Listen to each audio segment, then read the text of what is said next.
And I think if you are going into GA4 and trying to learn it, viewing it through the same lens as Google Analytics that you viewed in the past, it's not the same. It really should be viewed as an entirely new platform that requires training and testing and retesting to really get a good feel. Specifically, some of the things that have changed, the names might be the same, but they're tracked differently, which is going to throw in variables of different traffic levels, and the metrics aren't going to match up to what you're seeing in UA. One of the biggest changes is bounce rate versus engaged sessions. So when GA4 was first released, Google was actually getting rid of bounce rate entirely, which is crazy. A lot of marketers and businesses look at bounce rate as an engagement metric. And while it might be misunderstood at times, it's something that basically marketers demanded that Google add back into the platform. Now, yeah, Google actually was listening to marketers, which is awesome, and it's there, but it's different because now it kind of is the inverse of engaged sessions. So previously, bounce rate would be if somebody lands on a page and then they scroll, look at what's on the page, read content, but they don't actually engage with anything. So they don't click, they don't go to another page, and then they leave the website. That would be viewed as a bounce. Versus now, if they scroll or engage or have time on site, that's considered an engaged session and isn't considered a bounce.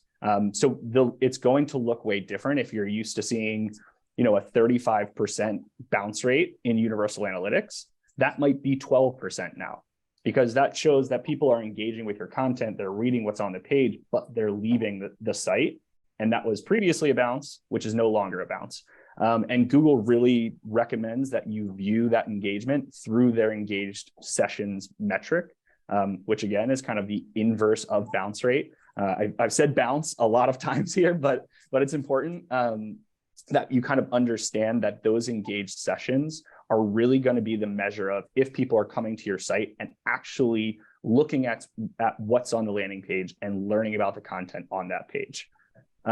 Another piece with that, and kind of in the scope of same name, different meaning, is page views. So page views used to be broken out into unique page views and total page views. So unique page views are a user is going and only viewing non-duplicated pages. Now everything is lumped together just into something called views.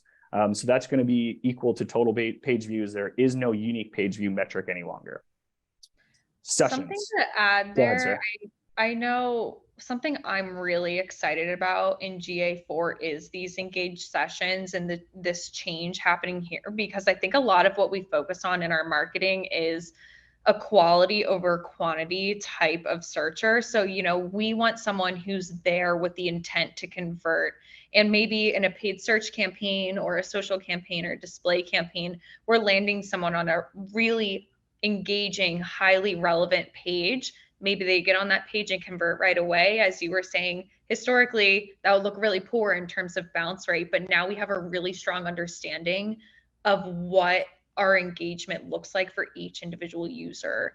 And just, how are our pages doing? Can we optimize it? Can we change the CTAs? How can we better understand our audience through these metrics? So that's something I'm really excited to be looking into now. Yeah, that's a really, really good point and kind of ties in to this other change, which is duplicate events. So GA4 is event-based, not necessarily user-based, which means that any action on a site that a user takes is going to send an event. What's different about GA4 is they offer duplicate events. So if a user submits a form on one page and then they go to another page, submit another form, previously that would count as one conversion. If you have duplicate events checked in GA4, that will now count as two conversions. So that could completely change how you're optimizing. If you're using a smart bidding strategy in paid search, that will completely change how that's optimizing and kind of what you're looking at if you're trying to compare Universal Analytics data versus GA4 data. You can uncheck that box and kind of go back to what Universal Analytics looks like, but it's obviously a huge change that marketers and businesses need to be aware of. For sure.